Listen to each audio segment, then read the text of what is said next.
US guided thrombolysis. What vessels can be thrombolized?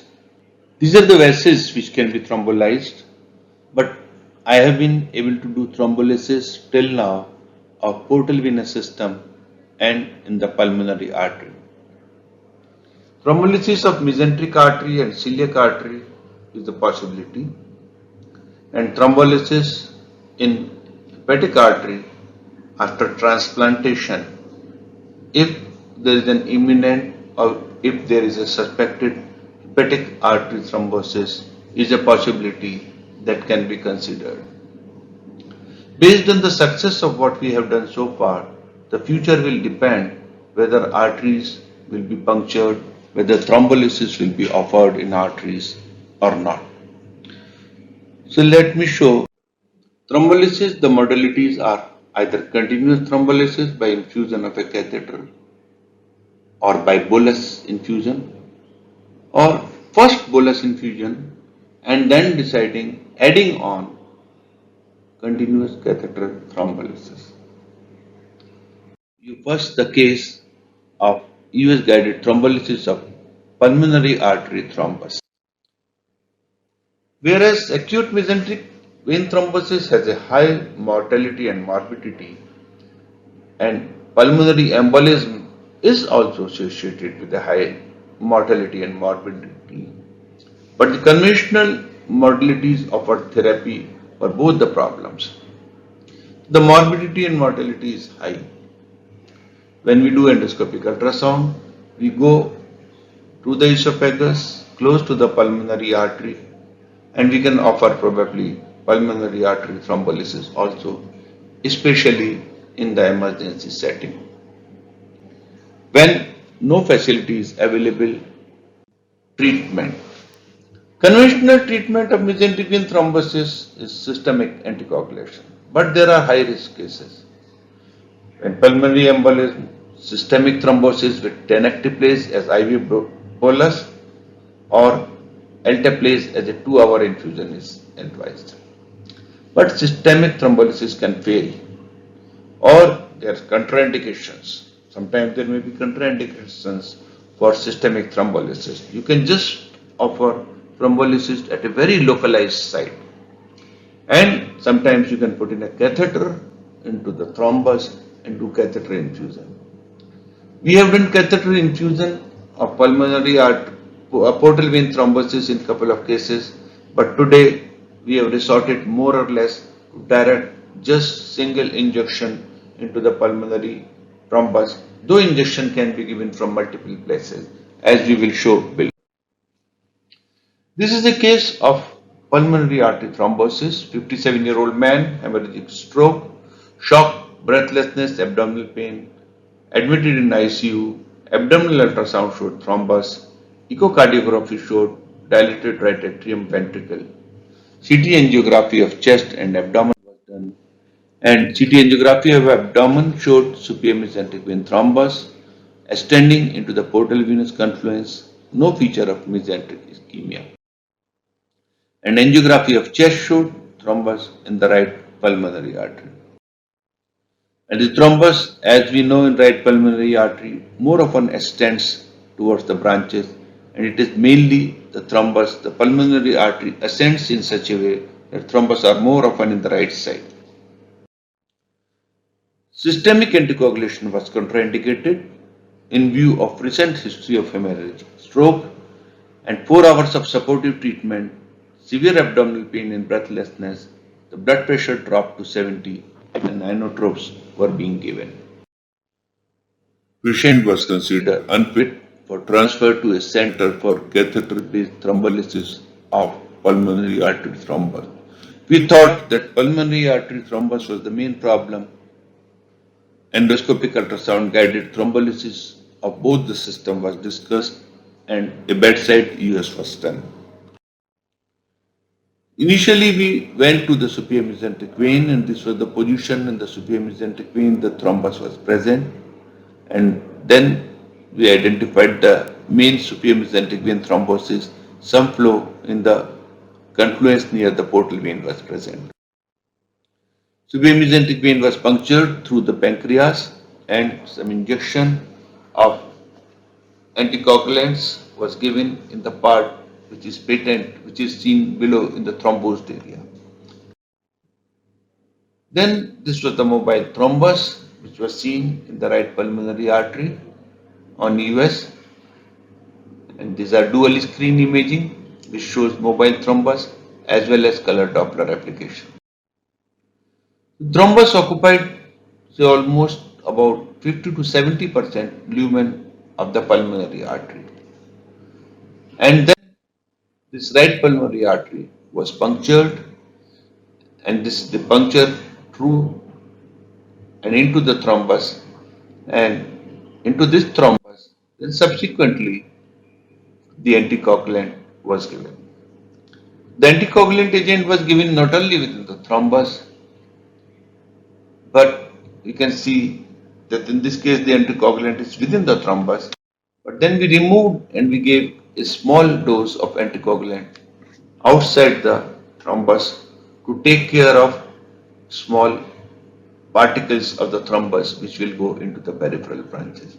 The abdominal pain disappeared, blood pressure became stable. Patient developed contrast-related acute renal failure because CT scan was done and then further contrast. Repeat ultrasound after 24 hours showed some flow in mesenteric vein, and repeat EUS was done after 48 hours to assess.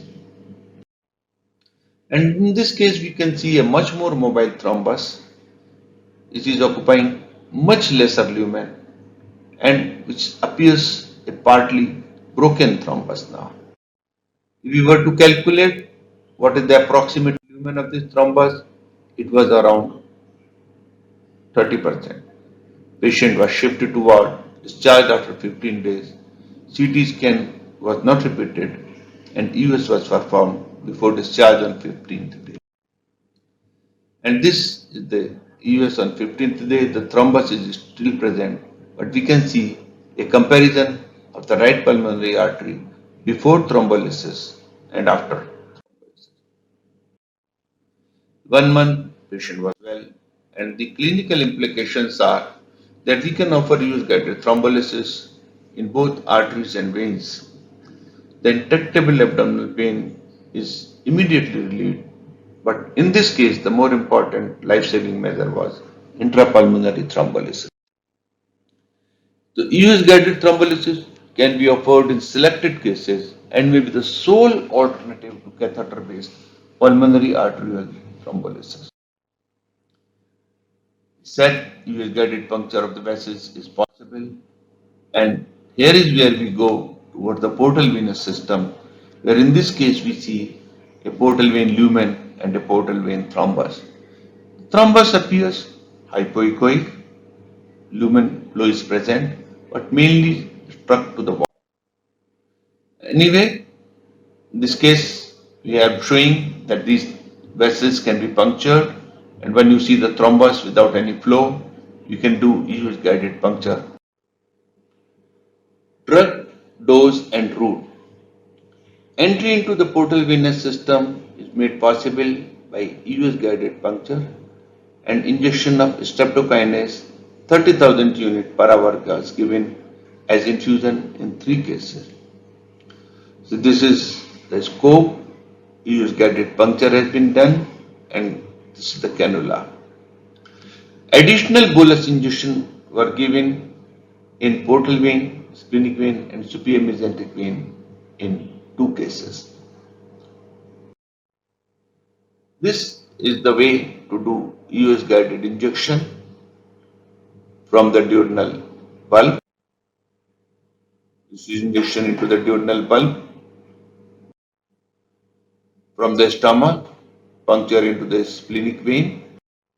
This is an example of splenic vein puncture. And then puncture into the superior mesenteric vein. This is an example of superior mesenteric vein puncture. Once we want to do continuous catheter thrombolysis, how do we do that? We place a needle through the pancreas into the portal venous system. We advance, this is the advancement of a needle, and we confirm that the needle is within the portal venous system by injection of contrast. Then we pass a guide wire through this needle. We remove the needle, leaving the guide wire in place. We place a cannula, a tapered tip cannula through pancreas. It will puncture with difficulty. The position of guide wire is maintained within a tributary of portal vein for fluoroscopic guidance, and this is we must keep as straight as possible. The guide wire has gone through into the tributary of portal venous system. And then this is the cannula. We can advance the cannula into the tributary of the portal venous system.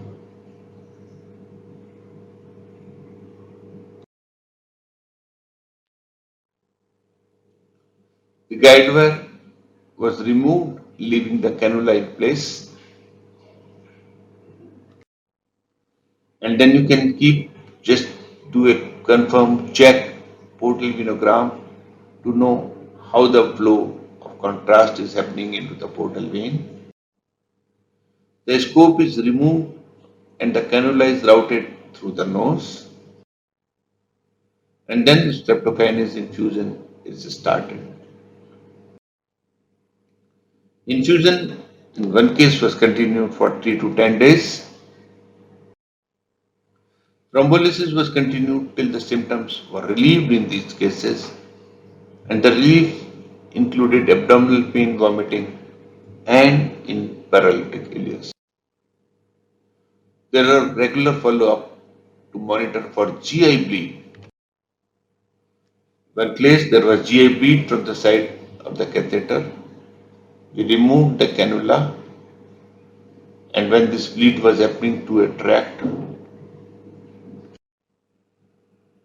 the duodenal lumen, a tamponade was done by a balloon which is fitted over a colonoscope, and this balloon was kept inflated. Then the clips were applied, but this bleeding is more from inside, and the balloon tamponade was the most effective method to stop bleeding in this case.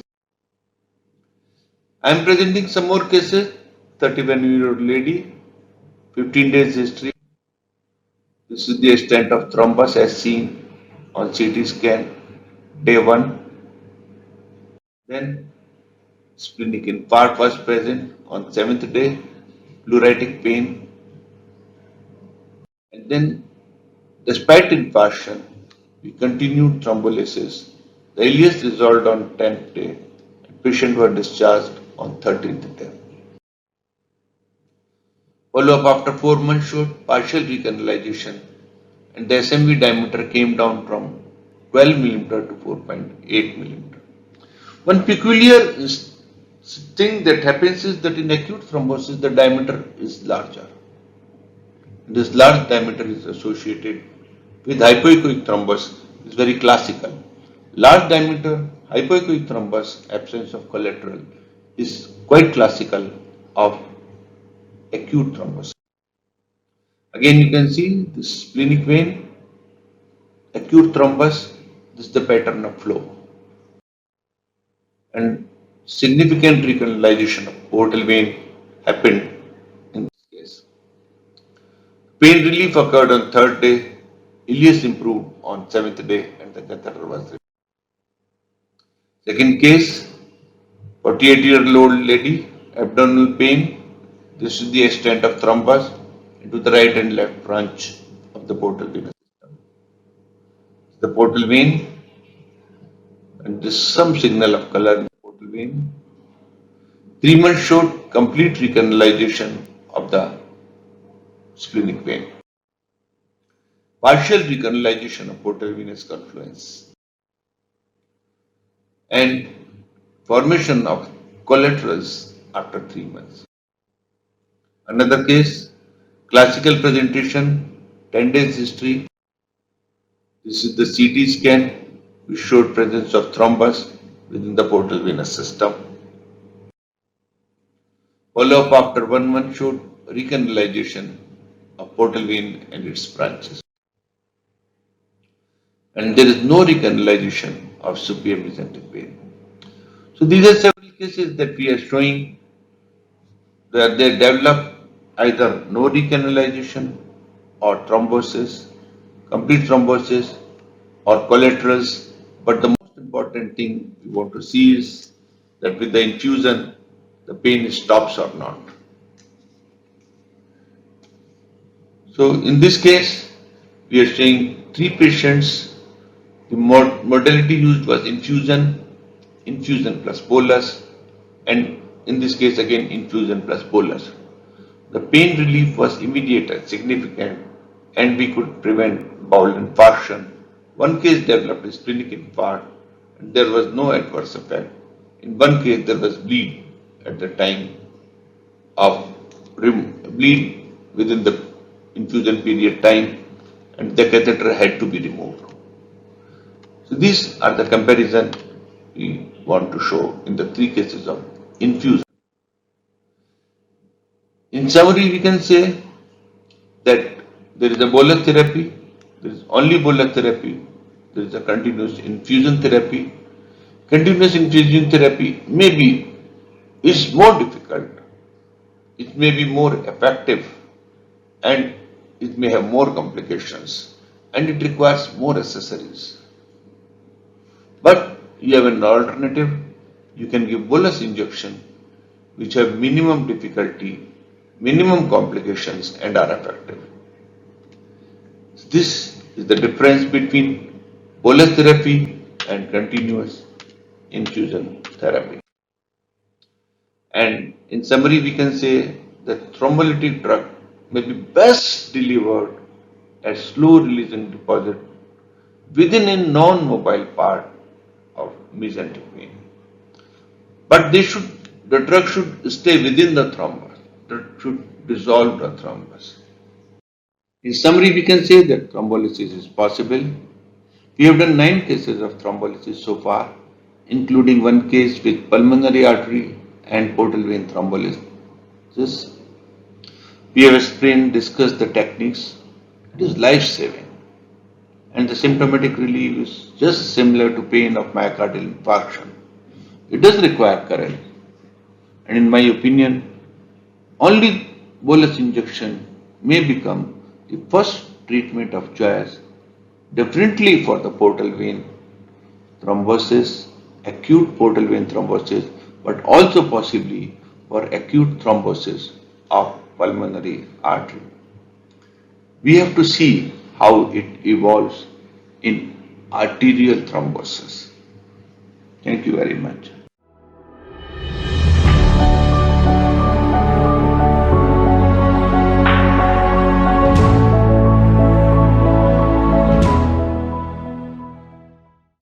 Good afternoon. Firstly, I'd like to thank the organizing committee for providing me this opportunity. I'll be talking about EVS guided clotting in vascular endotherapy. So, it's an emerging application, and there is a close proximity of the GI tract to the vascular structures. EVS provides clinical and anatomic information about appearance, size, and location of the vascular structures. It's minimally invasive, precise intervention to target vascular sites that are less accessible to conventional access. It's an alternative portal of entry to femoral, jugular, the subclavian. The agents that are used for EVS guided vascular therapy include cyanoacrylate, thrombin, coils which are delivered using fine needle aspiration needle.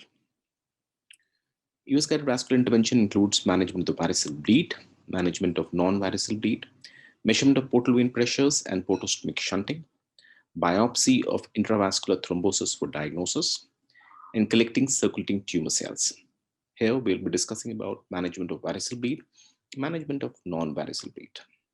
So gastric varix constitutes around 20% of the patients with portal hypertension. Mortality from first variceal bleed is to the tune of around 20%. That's the reason they're very significant. The risk of rebleed again is high, varying from 3 to 89% following initial intervention. The endoscopic cyanoacrylate injection is the treatment of choice for gastric varices. It achieves hemostasis in 58 to 100% of the patients, with rebleeding risk in 0 to 40% of the patients. The major and most serious adverse events includes pulmonary embolism, cardiac and the splenic artery embolism, splenic vein thrombosis, renal vein thrombosis, and sometimes entrapment of the needle in varix by cyanoacrylate, and there is a damage to the scope. So that's the reason why US guided therapy of the gastric varix becomes important. There are some distinct advantages of US guided therapy over the normal endoscopic guided glue injection. This includes first, increased detection of gastric varix by US, precise delivery of glue into the varix column. Doppler confirms obliteration after treatment, which is a prognostic significance for rebleeding risk. Treatment can be done without dependency on direct varix visualization, even in the presence of blood. So, if the patient is massively bleeding and you have blood in the stomach, US guided therapy can be done. However, endoscopic therapy alone would be very, very difficult in this scenario. US can identify the main feeding vessels, which minimizes cyanoacrylate needed for the obliteration of the gastric varices, which further decreases the risk of embolization. So US guided coil and glue injection, which is a standard of care in US guided therapy for gastric varix. Coils primarily are used for intravascular embolization and are delivered under US guidance. Coil plus glue injection may reduce or eliminate the risk of glue embolization. Coil functions as a scaffold to retain glue within the varix and decreases the amount of glue required for variceal obliteration. So the technique of US guided coil and glue injection includes first, prophylactic IV antibiotics are mandatory. This is to prevent infection that can happen if we do this therapy without antibiotics. Standard upper GI for classification of the varix is needed beforehand. US and intraluminal water filling of the gastric fundus is done. This is to enhance visualization of the gastric varix on EUS. Then the varix is punctured with a 19 gauge or 22 gauge FNA needle. Needle is primed with sterile water and a transesophageal transcrudal punch of the varix is done, which is confirmed by aspiration of the blood. Then coil is deployed to the FNA needle and sonographically it is visualized. Cyanoacrylate is injected through the FNA needle and US color Doppler is done to confirm that there is no flow in the varix. So this is an upper GI, which you do before doing an US guided therapy of the gastric varices. You can see a large varix visualized in the gastric fundus. Once the varix is seen and is adequately classified, then we do EUS. And first the varix is visualized. As you can see, this large bunch of varix in the submucosa of the gastric wall, which lightens on color Doppler. Then you measure the size of this varix column. This is important as you want to choose the appropriate size coil before injecting, because if a small coil is injected in a large varix, it will migrate. Usually the size of the coil is 1.4 times the size of the varix. However, if the varix is very large, you can choose the maximum size of the coil, which is 2 centimeters.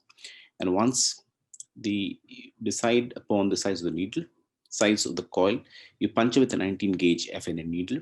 And after puncture, as you can see, this is inside this. You flush this with sterile water, inject the coil. So this is the coil, which is being visualized right now. And after this, you flush with sterile water and then inject glue.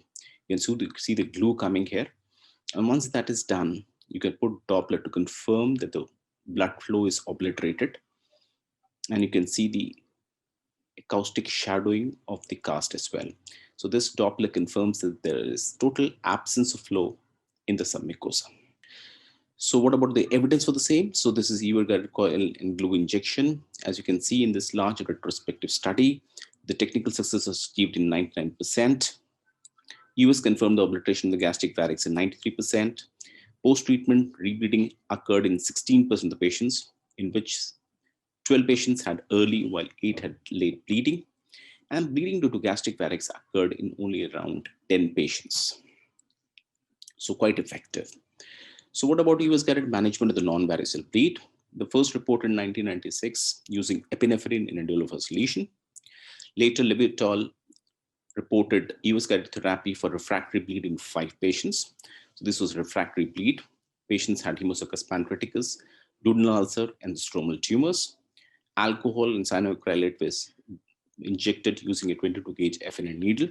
No complications of rebleed occurred over a median follow-up of 12 months. So there's a recent study, again, a retrospective study of all patients who underwent therapy between 1996 to 2019. Out of these, majority were Dulofos lesions, pseudoaneurysms, and GI stromal tumors, and one each of marginal ulcer after Roux-en-Y gastric bypass, duodenal metastasis from colon renal cancer, duodenal ulcer, duodenal Brunner's gland hematoma, esophageal ulcer, arterial anomaly of gastric fundus, and GDA, bleeding caused by pancreatic tumor. So this large study showed that different agents were used. The sclerosing agents includes polidocanal and alcohol. Cyanoacrylate with and without clipidol was used. Combined thermal contact and alcohol in one patient. Hyaluronic acid, thrombin, and band ligation was also used. Combined epinephrine, snail ligature, and polypectomy again in one. So this is again a published study. Here you can see a large ulcer in the antrum, which turned out to be gastrointestinal stromal tumor. This you can see a large vessel here in the GI stromal tumor. And this, as you see in this video, this EVAS guided therapy, cyanoacrylate injection here, large ulcer seen in the antrum. And then you, on EVAS, is large gastrointestinal stromal tumor. And this stromal tumor, when color Doppler was applied, it showed a large vessel here. US guided cyanoacrylate glue injection therapy was done in this. As you can see here, after injection therapy, the vessel was totally obliterated. So this is being injected. After injection, it was a negative Doppler, and the lesion ulcer also healed subsequently. So what's the outcome of these? Complete cessation of bleeding in 82% of the patients, marked decrease of blood flow in around 10% of patients, not reported in 7.7. Bleeding stopped altogether in all patients. Number of sessions were 2 in 2 patients with gastric cyst and vascular pseudoaneurysm. Clinical outcome was favorable in 91% of patients. Recurrent bleed happened in Dulofos lesion in 3 and surgery in 1. No adverse events, and the median follow-up was 11 months.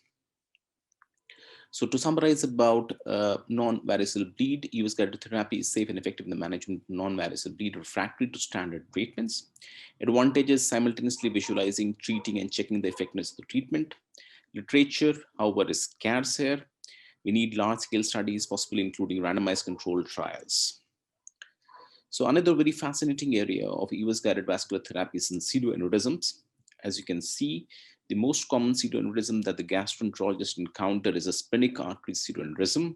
However, overall, the most common is the renal artery pseudoaneurysm, which are predominantly seen by the nephrologist and the urologist. So these are often asymptomatic, detected as incidental finding on CT or MRI. The risk of rupture is 20% and depends upon aneurysm diameter and location. Underlying disease such as Ehlers-Danlos syndrome, atherosclerosis, mycotic inflammatory aneurysm, and rate of growth. The mortality, again, from the rupture is very high, to the tune of 25 to 100%. That's the reason they need to be treated even if they're detected incidentally. The treatment options include surgery and endovascular approach. So why do we need EVAS guided therapy here when we already have a percutaneous and surgical options here? Because it avoids percutaneous puncture complications. It's a daycare procedure done in conscious sedation. No general anesthesia is needed. Precise targeting of aneurysm and precise injection. Lesser expensive than radiological treatment. Can be repeated safely. So the technique of therapy includes propofol sedation after prophylactic antibiotic, linear EVAS position in the stomach and aneurysm identified.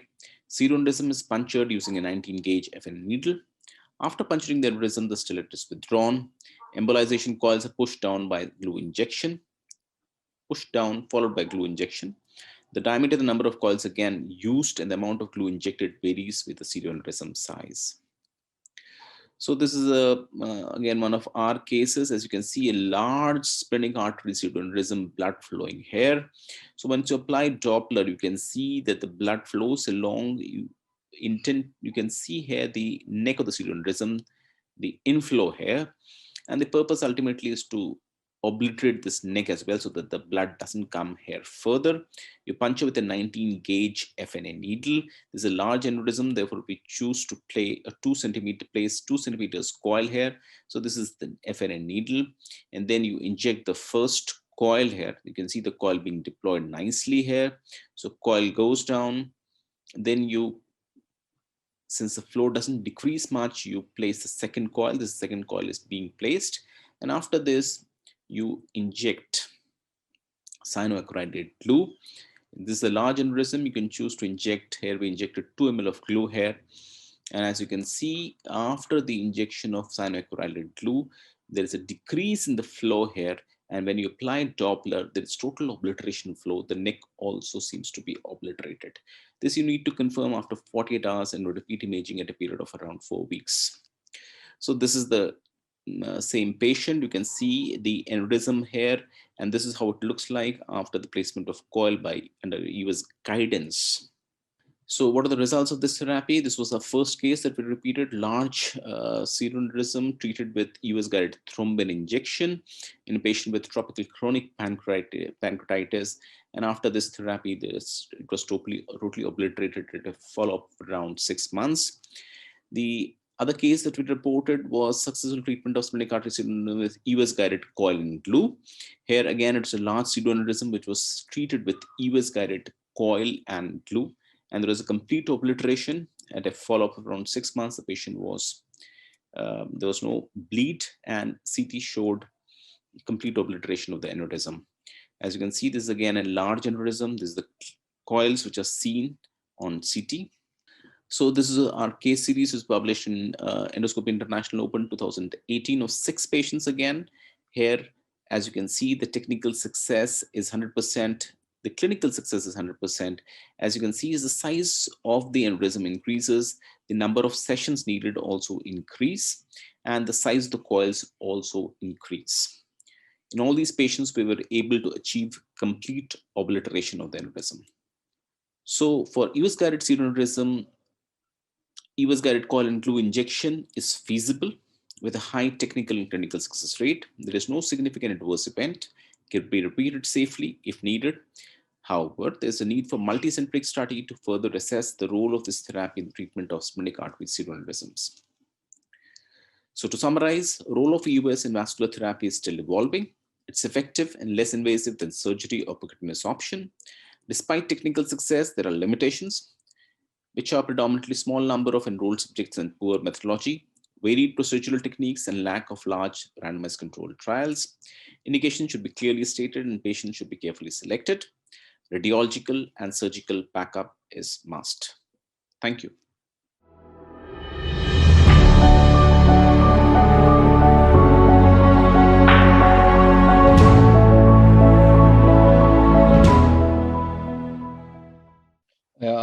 Thank you, Dr. Malay and Dr. Praveer Rai for the excellent talks. Now we have around 20 minutes for the discussion. We have very eminent panel. I can see big names: Dr. Yogesh, Dr. Pankaj Desai, Dr. Somin Shah, Dr. Yogesh Chavla. So my first question is to Dr. Praveer. It's regarding the endotherapy of gastric varix, isolated gastric varix. So we have a conventional modality, and Sohendra wrote an excellent paper on the conventional endotherapy of gastric varix, and he explained the technique that you use the 1 ml aliquots and use the minimum injection for the in the syringe to avoid the embolization, and they showed the excellent results without embolization. And the conventional modality is well known, available at the most of the centers, and US has the limited availability. So how do you choose between the conventional and the US guided endotherapy for the gastric varix? What are the criteria you will take into consideration before choosing either conventional or the US guided endotherapy? I think for all practical purpose, endoscopic therapy is the first line therapy for gastric varices obliteration. The issue is after doing say 1, 2, 3 sessions, sometimes what happens, the patients keep on bleeding and you keep on injecting. So that is a time when you should think of doing an alternative or offering alternative therapies for these patients. So one, So that means sometimes when you see on endoscopic therapy, you think that you have almost completely obliterated all the columns. Despite that, the patient is having the recurrent bleeding. That's a time when you should resort to EUS, look carefully and see for large columns which are submucosal and sometimes not very evident. Those columns you need to obliterate. So endoscopically very small but patient having recurrent bleeding, there's a need to do EUS and then do therapy. Second is when the patient is actively bleeding. So these are the patients, if you see the patients with the gastric bleed, sometimes they bleed massively. And if the patients are hemodynamically stable and you are taking up these patients for procedure, doing an endoscopy with stomach full of blood and you intend to do a procedure at that point of time, then it's very difficult to do endoscopically. Then you can resort to US because you don't need endoscopic visualization. You can resort to US and do an US guided therapy. The third point is the reason why this US has come into picture is only because of the fact that sometimes we can have life-threatening complications despite the fact that you're injecting less. So you imagine there is a large column and say very large bunch of varix. You decide to inject a 1 ml of glue. And I can tell you, if you do that, you invariably will have a bleed. The issue is once you inject 1 ml, you are prepared for the second ml of injection so that you can control that subsequent bleed. But having said that, sometimes it again becomes very difficult. If there's a large spurt, you lose vision and you're not able to do the job. So I think large column where you intend to inject, you think that you need more of glue, you can choose to do a coil, US guided coil plus glue. By that, you tend to reduce the volume of the glue that is injected, inject more of coils. So these are 2-3 reasons why I think US guided therapy has a definite place in the management of the gastric varices. Yeah, Dr. Pravir, you mentioned that in active bleeding, it's difficult to see the varix because we do the endoscopy in the left lateral position. That's why the blood gets accumulated in the fundus. So we can, I think, change to the right lateral position also. In that at that position, we can see the varix. Well, that limitation can be, yeah, you can come over that limitation. Yeah, you can do that. But again, practically what happens, you have a tough time shifting the patient on the other side. Things become a bit difficult. Okay. And regarding the rebleed, and if you have a large varix and we are injecting at the multiple sites, and we are using the probing technique by probing that you are probing, and if the varix has become hard at each and every place, the mistake we commit that we don't inject each and every part of the varix. We inject only the 2-3 ml, then we left for the next session. But if we obliterate the whole varix and confirm it by probing the varix, I think by that you can reduce the risk of rebleeding by the conventional technique also. Yeah, so I think one has to be very clear that once you choose to do an endoscopic therapy for a gastric varix, the end point in the therapy is obliteration of all the visible columns that you see of the gastric varix. So there should not be any doubt about that, because the problem that happens, you inject 2 ml, 3 ml, you still think that the varix is still there, but you choose not to inject, and these patients obviously will have a recurrent of bleed. So the end point has to be complete obliteration. There is no doubt about it. Yeah, Dr. Pankaj has a large experience of treating the gastric varices. We can take Dr. Pankaj Desai opinion on that. Yeah, hi, Dr. Pankaj. Good afternoon. Yeah. Your comments regarding the role of conventional versus the US guided endotherapy. I think you have the largest experience regarding the endotherapy of. Yeah. Conventional is good in majority of the cases, but where there you have refractory bleed, where you have cases where you don't find a bleeder after the obliterated varices, or it's a very huge varix in the fundus. I think US guided is scoring much better over the conventional methods. Very few indications, but US guided should be used in those cases. Next question is to Dr. Praveen. Yeah, we have various agents. We have coils, we have thrombin, and we have cyanoacrylate. So for US guided endotherapy, how do you choose between these three, either alone or in combination, whether thrombin or cyanoacrylate? What's the mechanism of all these agents and how do you choose? Yeah, so I think one is we have to be clear that there are no head-to-head comparative studies, and what I will be mentioning is just my experience and nothing more than that.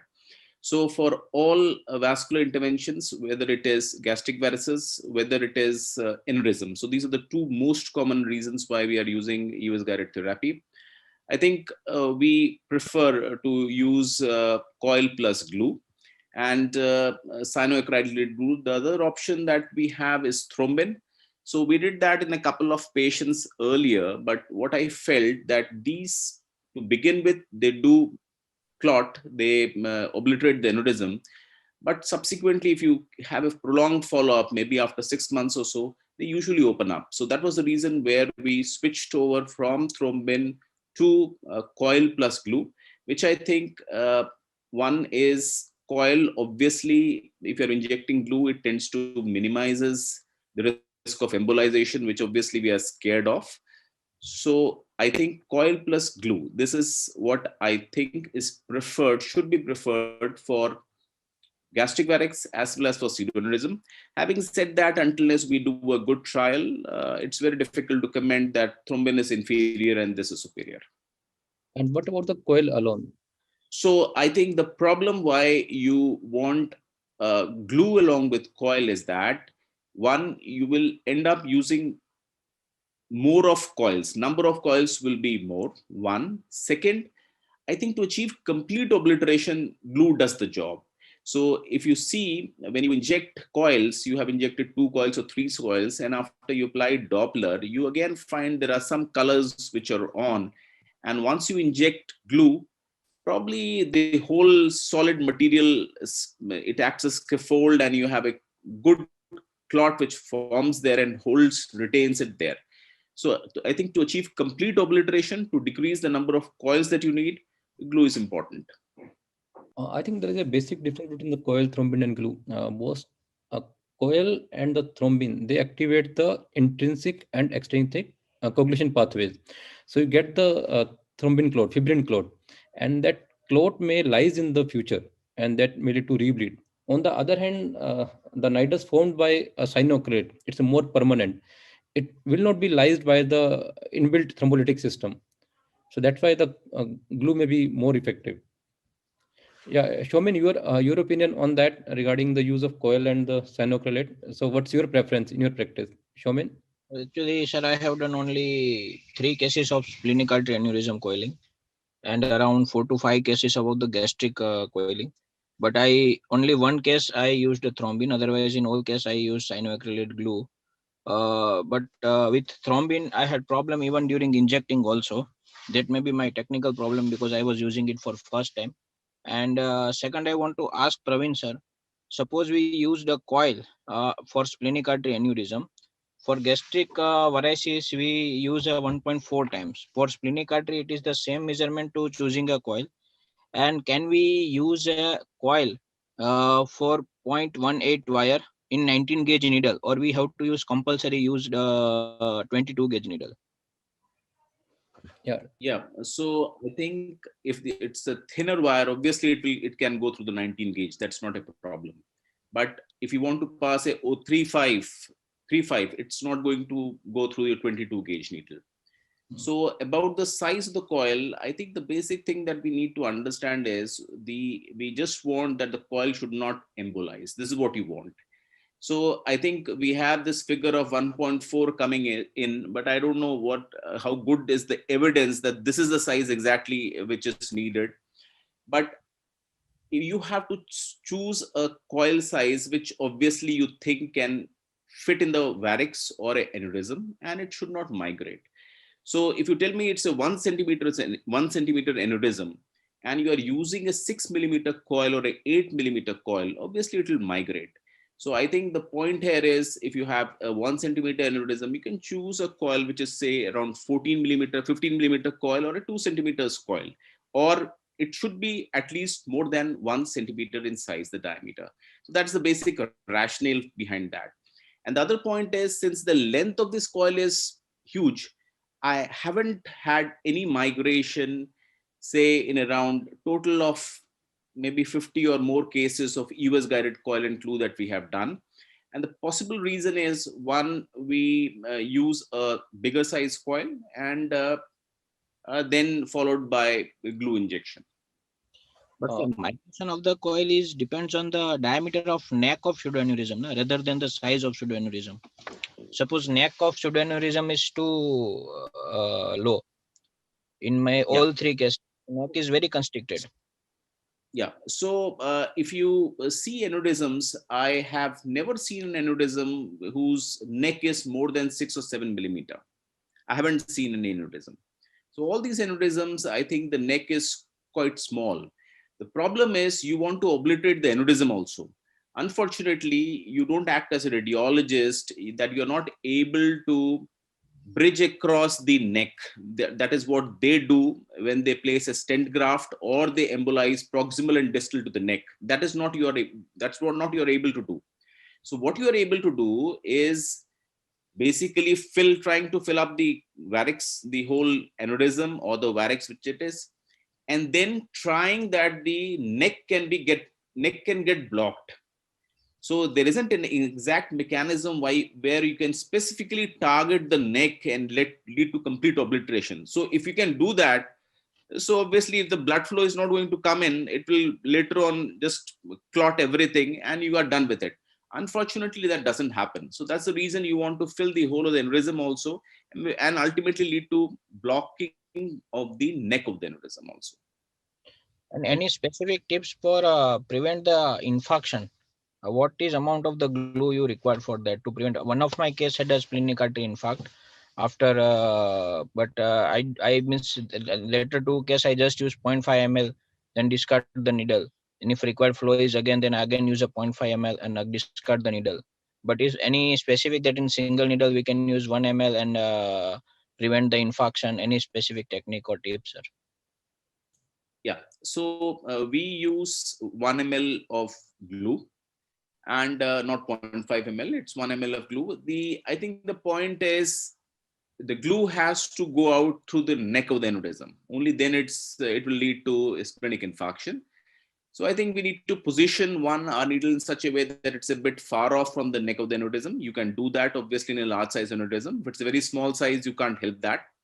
So one is that, and then 1 ml, I think with 1 ml, there's the chances of getting infarction if you're specifically not focusing towards the neck of the aneurysm, the position, the site of the tip of the needle is not towards the neck of the aneurysm, then it's unlikely that you will have any infarction. And even if it happens, so I think we had infarction, it did not require any PCD. It just needed some antibiotics because we had some abscess. Patient started running fever. So usually not a very dramatic complication, because a lot of collaterals open up immediately. So when the radiologists do it, invariably they will have infarction. It's invariable. They will have infarction, but nothing happens. Yeah, Dr. Praveer, there is a question from the audience. How the coil reduce the risk of embolization of glue? Because if you're choosing the large coil, imagine 12 coil, there are fenestration inside the coil, and there is risk of that glue can move through the coil and go to the systemic circulation. So how they work? Yeah, so the pretext is, the assumption is, why we are using coil, besides it leads to coagulation of the clotting of the blood, is it's acting as a scaffold for the glue to hold on. The assumption that it can go through the coil, that obviously is theoretical and can happen. But practically, I think if you are using coil, you have instilled say 2 or 3 coils in a large size aneurysm, the chance of glue migrating would be very, very less, because the coil obviously holds the glue there. So that's the reason. Okay, and one last question. It's regarding to confirm the patency of varix. So once you have done the conventional endotherapy of gastric varix, we use the probing method. So any benefit of doing endoscopic ultrasound over the conventional probing method to confirm the obliteration? We want to confirm that there is complete obliteration of varix, whether we should use EUS or just probing is good enough. So I think if you have done an EUS guided therapy, it should be under EUS guidance alone, because usually to me, they do not correspond. I'm talking about the conventional therapy, conventional. You have done conventional glue injection. Now you want to I confirm think that. that's fair. You do probing, that's fair. You don't need an EUS to do that until a patient rebleeds there. Okay. The next question is to Dr. Malay Sharma. Dr. Malay, we have a patient with the SMV or the portal vein thrombus. Now the treatment options are for thrombolysis. Either we do a TIPS, and through the TIPS, we take a catheter inside the SMV or the portal vein and do the thrombolysis. Other option is the percutaneous entry into the portal vein doing the thrombolysis. And third is the EUS guided thrombolysis of the portal vein thrombus. So how do you choose amongst three? Which one is best with the least risk? Dr. Malay. Vikas, before I answer your question, I would like to add on two interesting things in the discussion on aneurysm. One of the interesting things you pointed out that when you inject thrombin, it is likely to get smaller and shrink in size. So Yes. what we have noticed is once we have injected one bolus or two bolus of thrombin, the flow suddenly decreases. And as when we are happy, we think, oh, okay, no problem. But to our dismay, when we come back the next day to see EUS, you find even faster flow. So I want to explain this phenomenon. What happens, you are right, it shrinks, but the remaining, the neck and the smaller volume accounts for a faster flow. So one of the things I would suggest is that injection of thrombin immediately stops sort of the blood flow for a second. And if you can at that time after thrombin injection add on glue, especially in cases of large pseudoaneurysm, the stability of clot may be much more better achieved. That is a theoretical point I want to make. So, but this is just multimodality does not mean only two coil plus thrombin. Very large aneurysm, because in very large aneurysm we have had the problem. We have injected coil, we have injected glue, but the glue has escaped through the neck. Of course, it was in hepatic artery. A pseudoaneurysm escaped through the neck into the peripheral part. So you have to slow down the flow. And after slowing down, if you inject glue, it is better. So as the scaffolding in fundal varix, the coil is slowing down the flow and then probably. So this is just discussion. Now coming to the part of mesenteric vein thrombolysis, as you said, three options. I don't know how many of you, how many radiologists can puncture mesenteric vein by ultrasound guided punctures? And how many can puncture portal vein? Yes, probably. But the problem is that when we have mesenteric vein thrombosis, the problem is superior mesenteric vein mainly. It is not the splenic vein. Isolated splenic vein thrombosis is not a problem. Isolated portal vein thrombosis, so long as there is flow in the superior mesenteric vein, is also not a problem. It is the mesenteric ischemia which is responsible for the death and responsible for all the symptoms in all cases. And it is the possibility of extension of portal vein thrombus into the mesenteric vein that is dangerous. So, by all means, we have to attack mesenteric vein for thrombolysis. That is the main vein.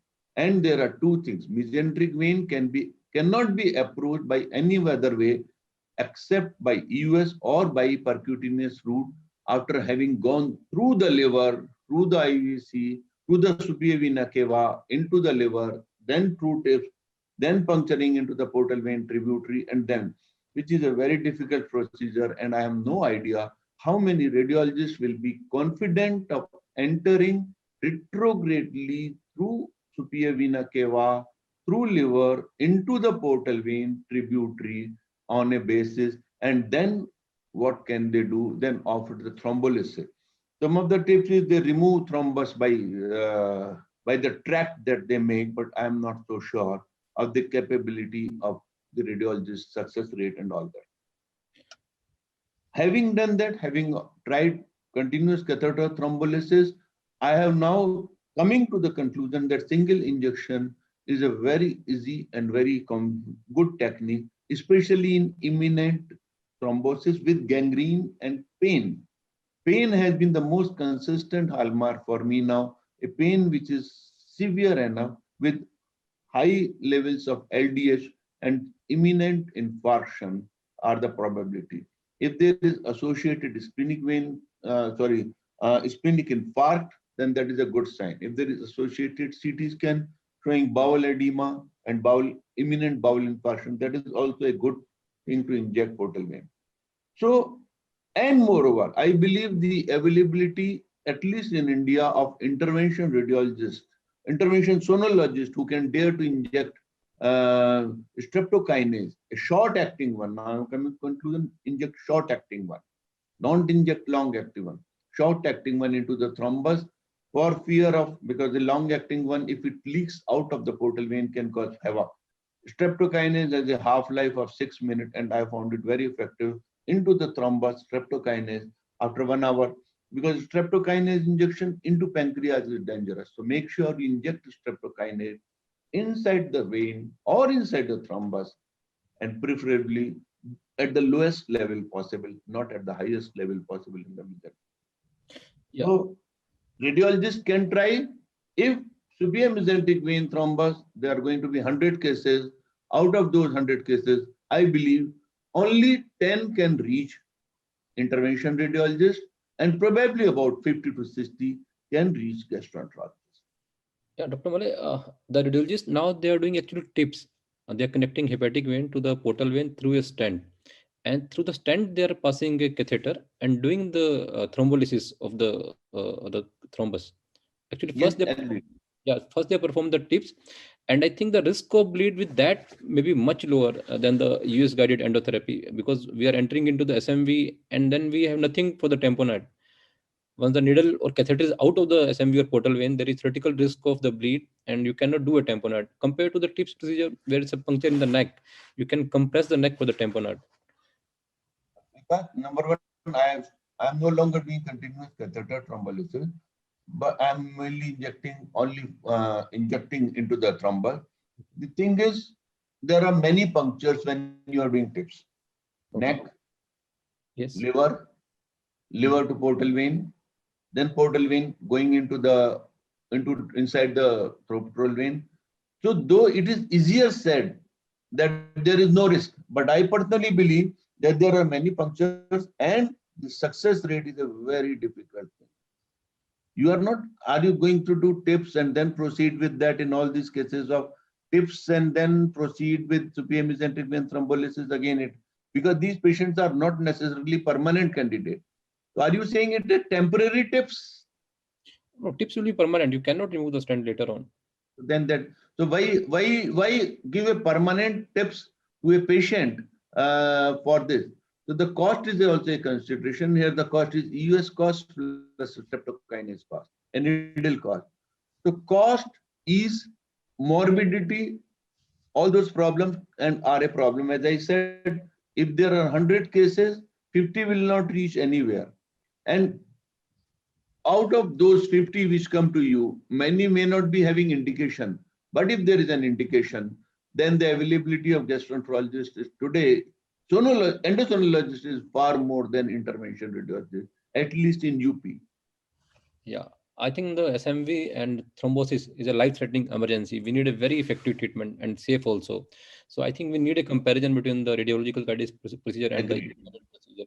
And I think, as you mentioned, the repeated injection may be a good modality for that SMV thrombosis, rather than keeping a catheter inside. That may increase the risk of complication. And 25 gauge needle, no problem. I don't believe a 25 gauge needle. See, you are injecting in a case of you are going to offer thrombolysis and all that. And there you are going to do, in that case, when you are going to do thrombolysis, you are going to inject much more bigger catheter.